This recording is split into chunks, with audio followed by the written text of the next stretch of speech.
Hey everybody, and welcome back to History Student Reacts. Today we'll be watching Caesar in Britain 2, There and Back Again by Historia Civilis. So, in the last reaction to Historia Civilis, we saw Caesar's first trip to Britain, and it did not go well. Now, he managed to escape with his life and the lives of most of his men intact, but the trip was basically a massive failure. Very little was accomplished. And they had to run and escape off the island with their tails between their legs, though Caesar did manage to spin it as quite a PR victory. So presumably in this video, we're seeing Caesar's second attempt to conquer Britain. If you guys end up enjoying this video, I'd appreciate it if you would check out my Patreon, which is linked down below and has exclusive content. And without any further ado, let's get into this reaction. Last year, Caesar became the first Roman general to lead an army to the island of Britain. But the expedition flirted with catastrophe and didn't accomplish a whole lot. This year, Caesar was determined to return, and this time he was going to do it right. One big problem he faced was the Roman ships. They sucked. Caesar had a new ship designed, incorporating elements used by the Veneti and other Gallic tribes. And, I mean, that's smart, because as we talked about in the last episode, the Romans were not very good at seafaring, nor would they ever really be that good at seafaring. That was one of the things that Carthage had over them in the Punic Wars, and so having to get over the English Channel with its rough and rocky British weather was quite the challenge. But as we can see, Caesar's not to be defeated that easily. He's an intelligent guy, he's able to adapt, and so he's trying to learn from those around him, and able to, adapt the Roman ships, Roman strategies, Roman seafaring, so that they can find a little more success this time. Over the winter, Caesar put his entire army to work, building as many of these ships as possible. He left them under Labienus's watchful eye, as he returned to Cisalpine Gaul to put in some face time as governor. The next spring, after dealing with a minor uprising in Illyricum, Caesar made his way back up to northern Gaul. He sent messages to every friendly tribe in Gaul, asking each to contribute a small group of cavalry to the expedition, and insisting that each group be led by its tribal leadership. I'm sure Historia Civilis is about to get to this, but this is, one, a strategy to get a more effective and larger cavalry, which he was missing entirely last time because the boats carrying his cavalry didn't make it across, and two, a way to sort of hold the Gallic tribes in check. If you have a good portion of that tribe's fighting men, their cavalry, and the leader of that tribe, they're probably going to be far less likely to revolt while you're gone, because, the Romans have not been in Gaul for that long, nor have they dominated Gaul for that long. So there's still a concern about unrest and revolt in that area. So this is a pretty smart move. I'm not sure how many tribes will actually agree to this, but you can definitely see where Caesar's going. This served three purposes. First, three? The majority of the Roman army was going to be gone for most of the campaigning season, and having most of Gaul's leadership with them would be useful if there was any sort of uprising. Exactly. Second, he now knew that the Britons fought primarily with cavalry, and the Romans were pretty weak in that department. Third, rival tribes from all over Gaul coming together and uniting under the Roman banner was some powerful symbolism. Right. Caesar's request made some of the Gauls pretty angry, but in the end, they delivered, and 4,000 Gallic cavalry showed up at the Roman camp. Caesar split his new Gallic cavalry into two groups. Half would come with him to Britain, and the other half would stay with Labienus in Gaul. Everything was ready.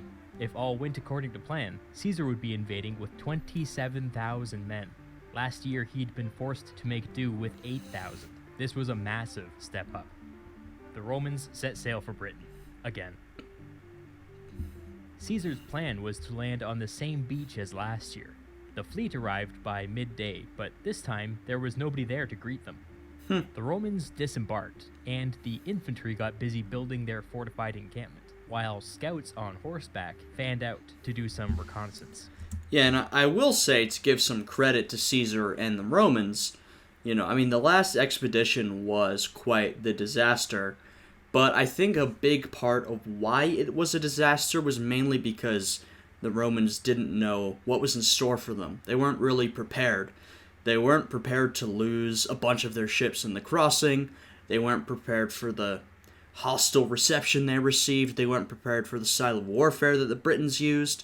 So, since this is the second trip and they know what's in store, I imagine they'll be a lot more successful because I think a lot of the failures of the first trip to Britain could be attributed to, lack of understanding and knowledge of what was coming. Sometime later, the scouts returned. From what they could tell, there had been an army here only hours earlier, and there were tracks heading inland. There was still some daylight left, so Caesar ordered 4 of his 5 legions and his mounted Gallic allies to prepare to march, while the remaining legion and a small group of cavalry stayed behind with the ships. Caesar pushed his men hard, and they kept marching straight through the night. As the sun rose the next day, they caught sight of their foe. The enemy army had crossed the river and was in the process of falling back into the woods. In the woods, there was a wooden fort atop a hill. The Romans hadn't slept and were dead on their feet, but nevertheless, they began to ford the river. As the Romans advanced toward the woods, the Britons sent their chariots and cavalry forward to slow them down. In response, Caesar sent his own cavalry forward, which included his 2,000 mounted Gallic allies. The Romans smashed into the chariots, which sent them into total disarray. The beaten chariots and cavalry retreated back into the woods. And that's already a massive deal because the Romans really struggled against the chariots and cavalry last time, partially because, they didn't have any cavalry with them because they were lost in the crossing of the English Channel, but partially because the Romans were not used to these sort of tactics. They weren't used by other tribes that the Romans fought, and the Romans were always better with infantry than cavalry. So by, bringing all these Gallic cavalry with them, who were probably well-trained and, perhaps more used to the saddle than Roman cavalry, they've really circumvented this massive problem that they faced the first time. The Roman infantry were now free to advance up the hill, but as they made their ascent, they realized that there were Britons hiding in the woods beside them. The Britons attacked, but the Roman heavy infantry were able to swat them away and continue up the hill. As they approached the fort, the Romans were met with missile fire. The infantry got into their testudo, or tortoise formation, where the soldiers got close together and raised their shields to form a protective shell, and continued to slowly move forward. While protected like this, most missiles bounced off harmlessly. And this is, I think, very representative of the Roman infantry as a whole. Tough, kept moving forward, couldn't be stopped. That's what we know the Roman infantry for. Not particularly, mobile or maneuverable. They were, but that's not what they were known for. They were known for their ability to stay strong and keep pushing. And that formation really represents, those qualities. Once they reached the walls of the fort, the infantry quickly piled up some dirt to make a crude ramp. Then, the Romans ascended the ramp and jumped down into the British fort, causing general mayhem. Once the Britons realized that their walls were breached, they didn't put up much of a fight, and quickly fell back into the woods. The Romans were eager to pursue, but Caesar thought better of it, fearing that this was all a prelude to a massive ambush. Besides, his men hadn't slept since leaving Gaul. He had them quickly throw together their fortified encampment, and let them rest until the next day. Some appropriate caution. The next morning, Caesar ordered 3 of his 4 legions to fan out in search of the enemy. They had instructions to burn and raze any villages they came across. This, in theory, would draw the Britons out and pressure them to face Caesar in a set-piece battle. Caesar remained in camp with his remaining legion.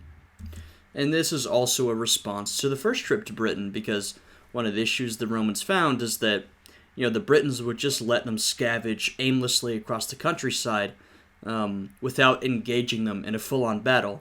as the Romans slowly starved. And so Caesar wants to circumvent that, so he uses this tactic of burning down local villages, which, I mean, is extremely brutal and obviously may not be right morally, but I suppose we'll see, maybe an effective tactic to bring the Britons out of hiding and fight him in a set-piece battle, which is what he wants.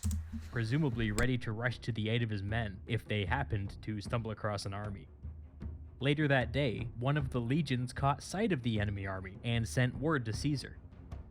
But, around the same time, another messenger arrived from the Roman camp back on the beach. Apparently, the previous night, almost all of the ships anchored offshore were caught in a storm. Uh-oh. According to the messenger, many of the ships were damaged beyond repair. Not If again. this sounds familiar, it's because a similar thing happened to Caesar last year. Yep. Caesar now had a decision to make. On one hand, he had an enemy army within his grasp.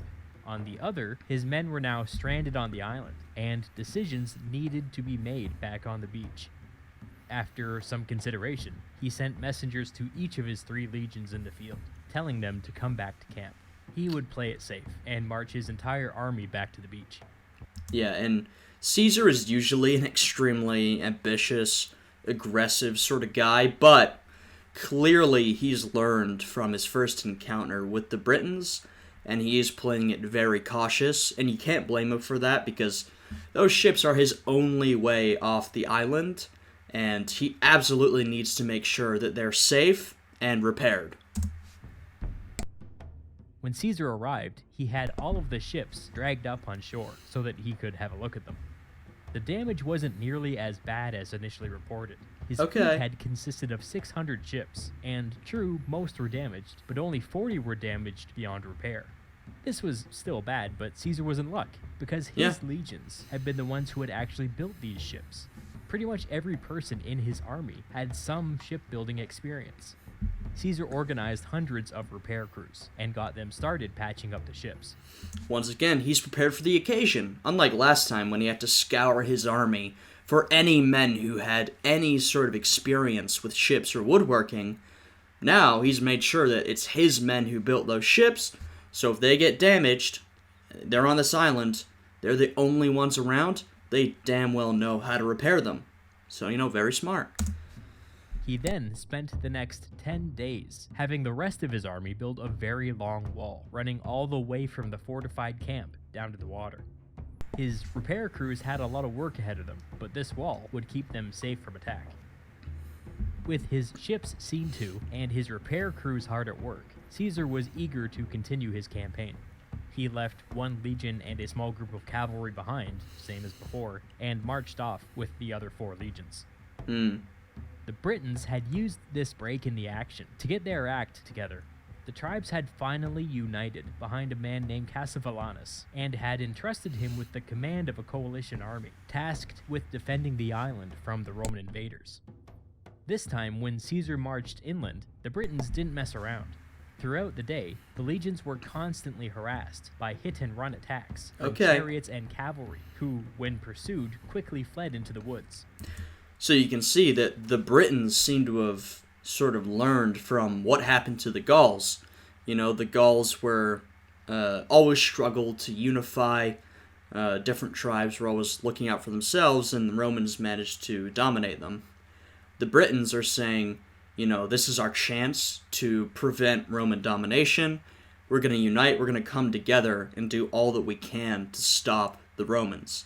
I doubt they'll be successful, given that, Rome will conquer Britain, but they're clearly trying to prevent exactly what happened to their continental neighbors.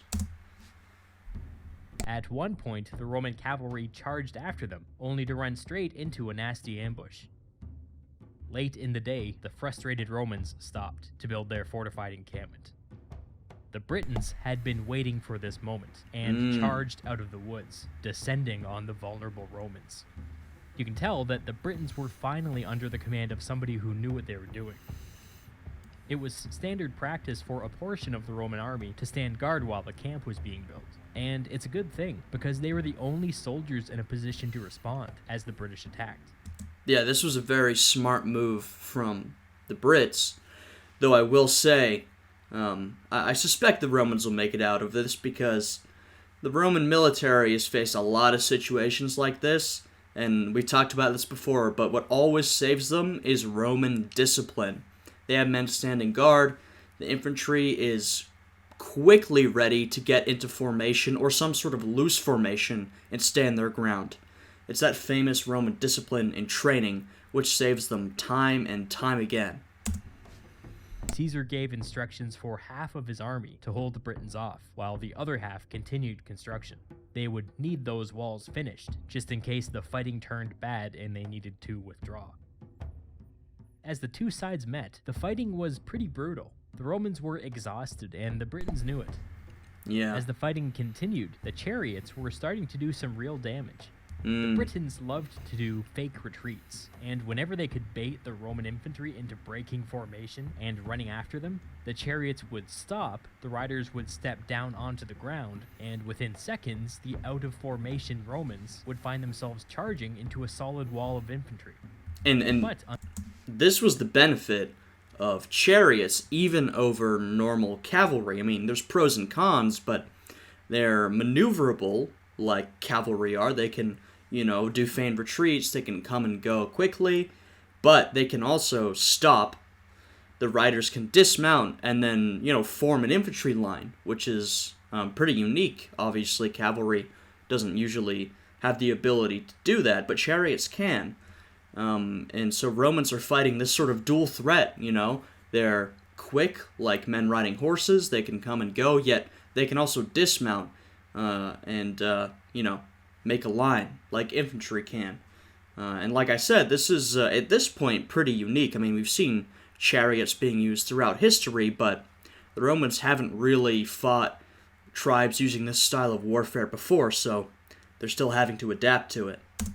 On the other hand, if the Roman infantry stood their ground and resisted the urge to charge, the Britons simply seized control of the battlefield and were free to hit the Romans with their javelins from any direction. The chariots never fought as one cohesive group, so it was very hard for the Romans to adopt one strategy to deal with them.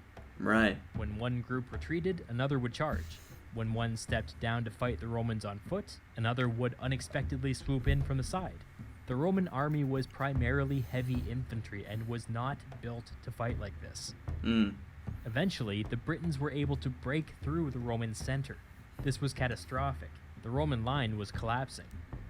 Caesar responded by quickly sending 2 cohorts, or 1,000 men, to...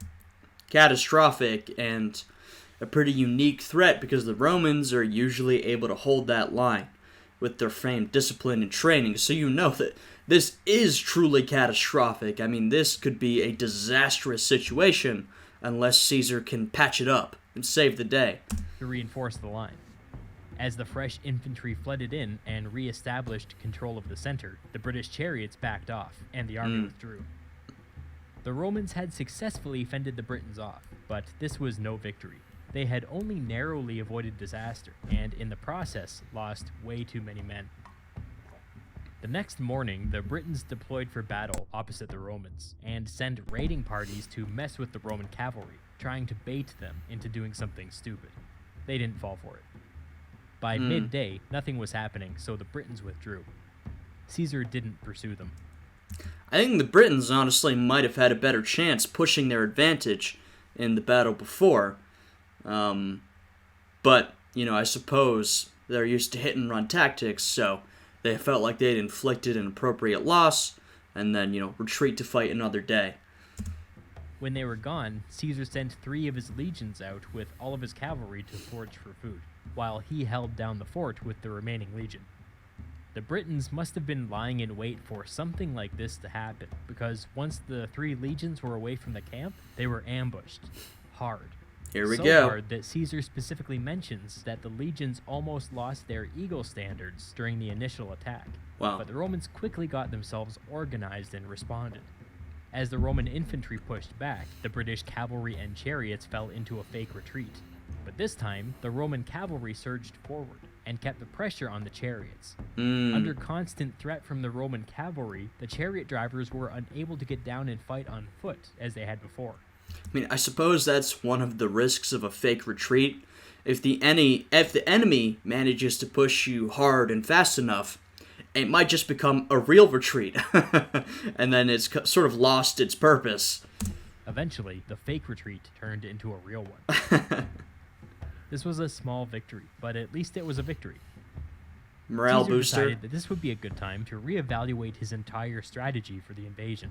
The British chariots were just too fast and too slippery, and Yeah, Caesar, I mean, he's clearly learned from the last expedition. He's changed some stuff, but at this point, he is still struggling quite a bit, so, he has to adapt as he goes. they were able to easily disengage at the first sign of trouble.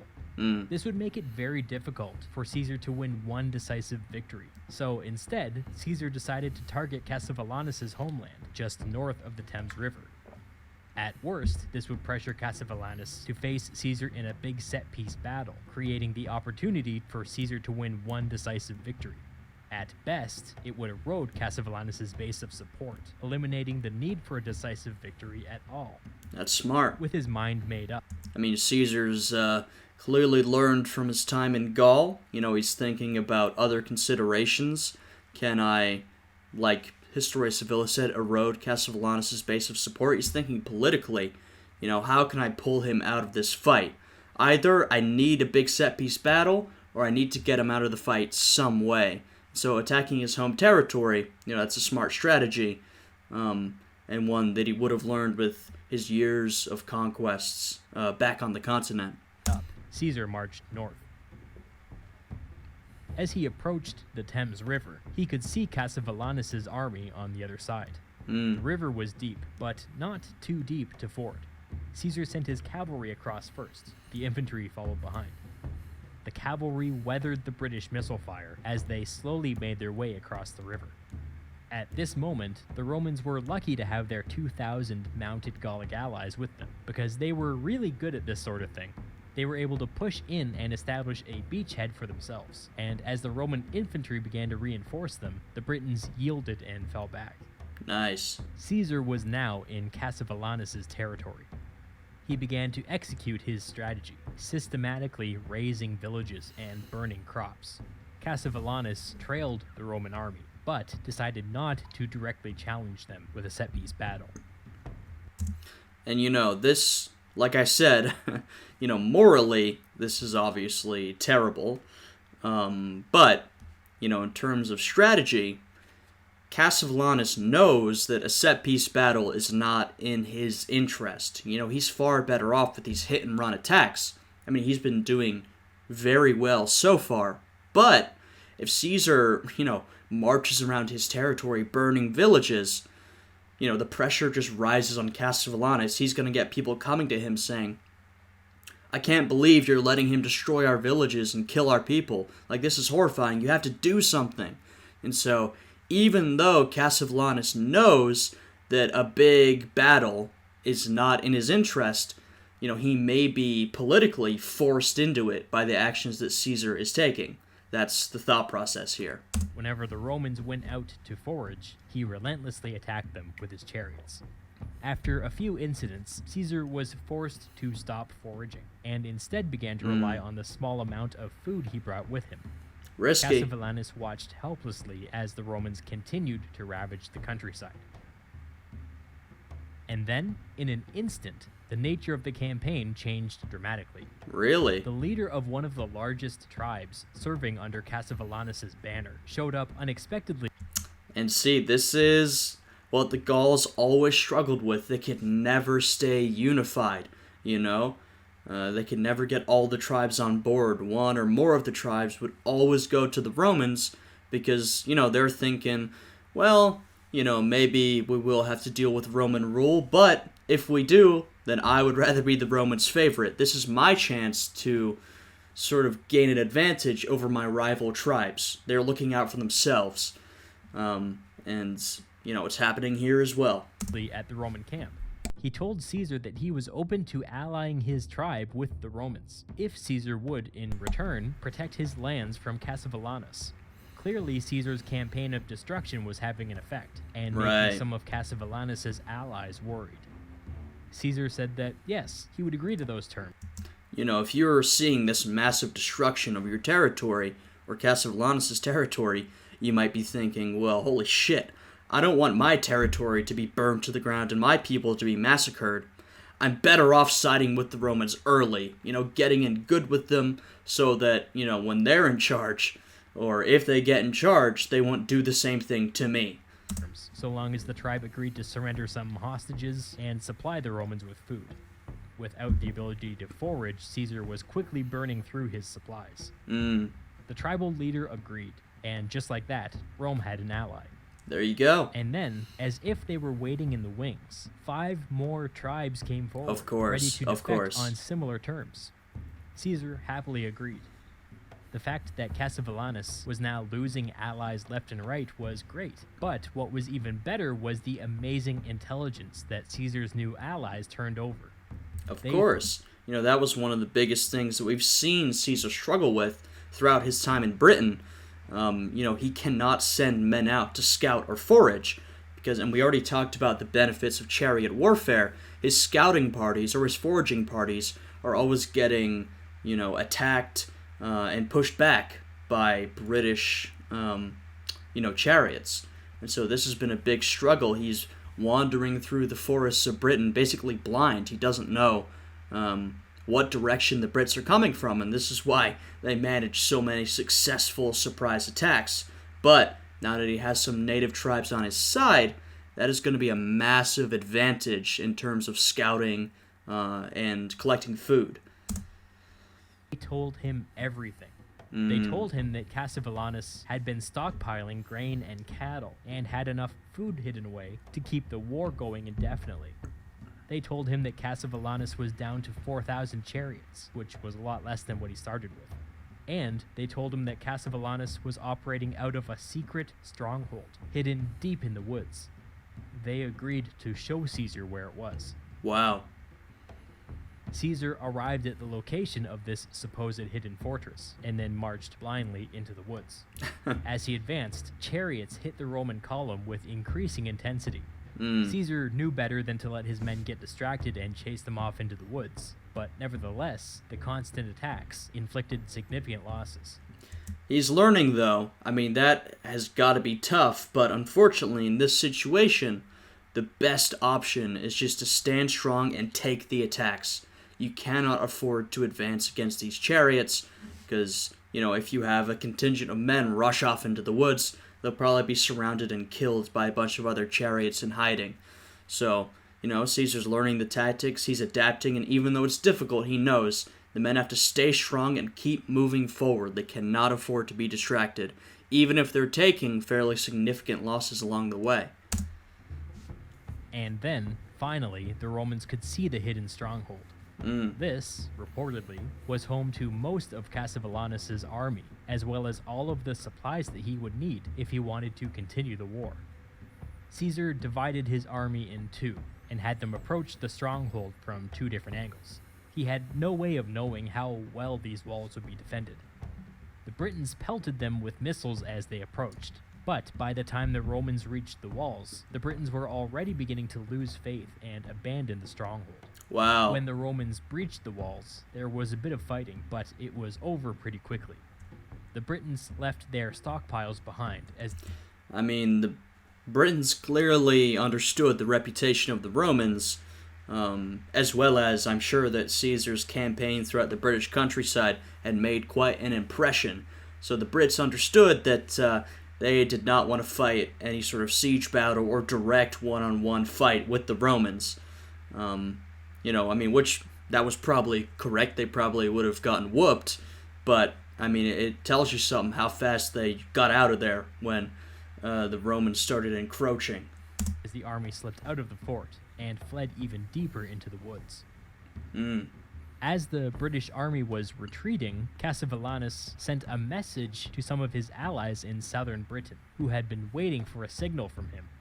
He gave them the signal they were waiting for, and all of a sudden, a new army materialized and began marching toward the Roman ships. Uh-oh. The Romans had no idea. See, that's a smart move from Cassivellaunus, because he is targeting Caesar where he's most vulnerable. Caesar is off gallivanting, quite a bit north of his original arrival destination, yet, all of his ships that he needs to get off the island are parked, down in the southeast, and they are protected, but a massive British army could perhaps break through. So that's a smart move. This new British army attacked the Roman camp, but the defending Romans, luckily, had this defensive wall going all the way down to the water. They quickly repulsed the first wave. A typical combination of Roman discipline training and intelligent Roman engineering. They often use these qualities to their advantage, particularly against much larger forces. By throwing their javelins over the walls and defending the entrance. After this initial contact, they probably got the impression that this new British army was kind of green, because their next move was to recklessly charge out of the camp, directly into the British line, which immediately caused a full rout. That was Cassivelaunus's last move.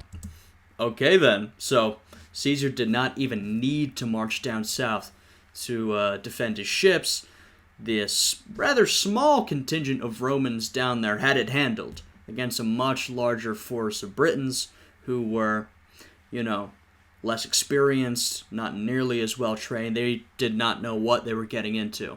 That shows you the power of the Romans and all of these positive characteristics I've been talking about this video. It was a good idea on paper, but it failed, and he had no more tricks up his sleeve. Uh-oh. With his own territory in ruins, and with all of his armies chased from the field, he sent a peace offer to Caesar.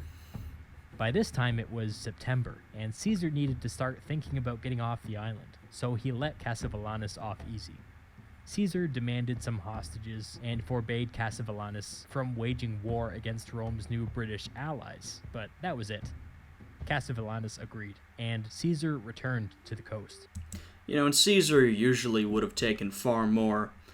Caesar probably would have preferred to completely destroy Cassivelaunus and his tribe if he could, but we have to remember, despite these massive Roman victories, Caesar is still in a vulnerable position. He's still on a rather unfamiliar island with, some supplies. He's getting some supplies from native tribes, native allies, but, still probably struggling with food. He needs to get off the island. So, he's, in a position to dictate terms to Cassivelaunus, but he's still somewhat vulnerable himself. So he sort of has to watch his requests to make sure that the peace will actually go through and he can get the hell off the island and declare a victory. It was time to leave, and Caesar was pleased to find that most of his ships had been repaired. But remember, he had lost 40 ships earlier in the year, and was now weighed down with extra hostages and slaves. Right. There was no way he could squeeze his entire army onto his remaining ships. Uh-oh. He decided that he would make 2 trips, taking half of his army across at a time. They picked the sturdiest transports and loaded half of the army into them. Caesar chose to stay behind and come with the second group. I think that's very smart, because obviously the second group is going to be vulnerable to attack from the natives. Caesar knows this. He's going to stay there with them so he can coordinate a defense. In addition, he may have been thinking perhaps about the morale of his men, or how it would look for him if he'd sailed off with the first group. If you were part of the second group, that may have made you pretty nervous. Like, oh, look, our commander is sailing off with his other group, leaving us here. And he says he's going to come back, but we are in this dangerous hostile territory. You'd probably feel a lot better if Caesar stuck around to take charge of things. So I think that's a good move from Caesar. The ships departed, and the crossing went well. But as they reached the Gallic coast and disembarked, the winds picked up, temporarily preventing the ships from sailing back to Britain. Uh-oh. Caesar was now in serious trouble. If the ships didn't return soon, he would be stranded on Britain for the winter, with only half of his army and virtually no food. Yeah, of course. I just praised him for this decision, and I think making it at the time, you would think that was the right one. But of course, you never know the consequences of any decision you're going to make, and there were risks to staying behind, and those risks appear to be being realized in real time. He didn't have any good ideas, so he took another look at the ships that had been declared damaged beyond repair. Anything was better than starving to death on this godforsaken island, so It's he a picked risky the move. best of the lot and decided to roll the dice. If they were lucky, maybe they would reach the continent before the ship sank. They set off in the middle of the night, and I mean, you can definitely tell how, I suppose, desperate Caesar was to get off the island because, I mean, that is quite the risky move. You know, he risks sinking to the bottom of the ocean, but clearly he was desperate to get back to the continent. incredibly, they didn't lose a single ship or a single man in the crossing. That's They remarkable. arrived off the Gallic coast the next morning. It's hard to know if Caesar had started this expedition with ambitions to occupy the island, but if he did, those ambitions were long gone. As we've seen, the logistics alone were a nightmare. Over the next few years, Rome's new allies on Britain quietly let their alliances lapse, and Rome pretended not to notice. The island reverted back to the status quo, and the Romans would not return for 100 years. When Caesar arrived back on the mainland, Yeah, so a note on, Rome and Britain and Caesar's expeditions. Clearly, this expedition was far more successful than the first one. I mean, the first one was a near catastrophe. Caesar nearly lost everything, died with his men on that island. This expedition was far more successful. He made some allies. He defeated a coalition of tribes meant to defeat the Romans, but I think Caesar was maybe a bit ahead of his time. As Historia Civilis said, it would be a long time before Rome would permanently occupy the island. So, at the end of the day, I mean, I'm sure Caesar got some great PR out of this. He could send these reports back to Rome of his heroic conquests on this mysterious island. And maybe that was good enough for him. Maybe that's all he wanted. But aside from that, I feel like he didn't see too much out of this. There was no occupation. He didn't gain any more territory for Rome. But he definitely gives us a sign of what is to come. Rome will one day conquer and occupy Britain for a while. And they'll eventually leave, but it will be a long-term occupation. So, sort of a mixed bag. Overall, maybe a PR victory, but Caesar didn't get too much out of it aside from that. That's what I would say about the conquest of Britain. But, I mean, don't worry, he's going to have issues back in Gaul to deal with anyway that will keep him occupied. and he split his army and wintered his legions with a bunch of different tribes. A bunch with the Belgae, a bunch on the Rhine, basically all the problem areas. This Right. looks an awful lot like an occupation, and I'm sure it was starting to feel like one. Oh, yeah. Something was brewing in Gaul. Earlier in the year, when a rebellious Gallic leader was facing execution by Roman soldiers, his last words had been a defiant rallying cry. "I am a free man, living in a free state." This Wow. sentiment was quietly taking hold across the whole region. The tribes were still independent, but just saying that out loud was becoming a political act. Caesar had no way of knowing this, but I mean, yeah, the Romans have been here for a while now, and now it's basically a permanent occupation. I mean, it hasn't been going on for too long, but it really is taking on the character of a permanent occupation. The Romans have really begun to dominate Gaul. They've defeated some of their more prominent enemies in the area. They're sheltering there, wintering there. So, that is the character of what's happening right now. Now, I suppose we'll see the Gallic response, because, they failed to prevent this in the first place, but that doesn't mean they can't fight back. Gaul was sitting on a knife's edge, and all it needed to descend into total chaos was a little push. Alright. Yeah, that's some good foreshadowing for the next video. Good ending.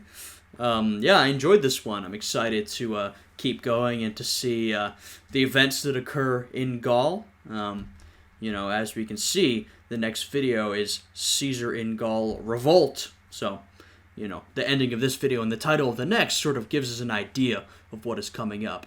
So yeah, I really enjoyed these videos on Caesar's expeditions to Britain. They were really interesting, and they showed perhaps a less successful side of Caesar's career. I mean, in the end, he came out, okay, but he picked up a couple of L's along the way, so it's interesting to see. If you guys enjoyed this video, I'd appreciate it if you would leave a like, subscribe, and check out the Patreon, which is linked down below. I hope you guys are all having a good day today, and I will see you all again next time. Goodbye.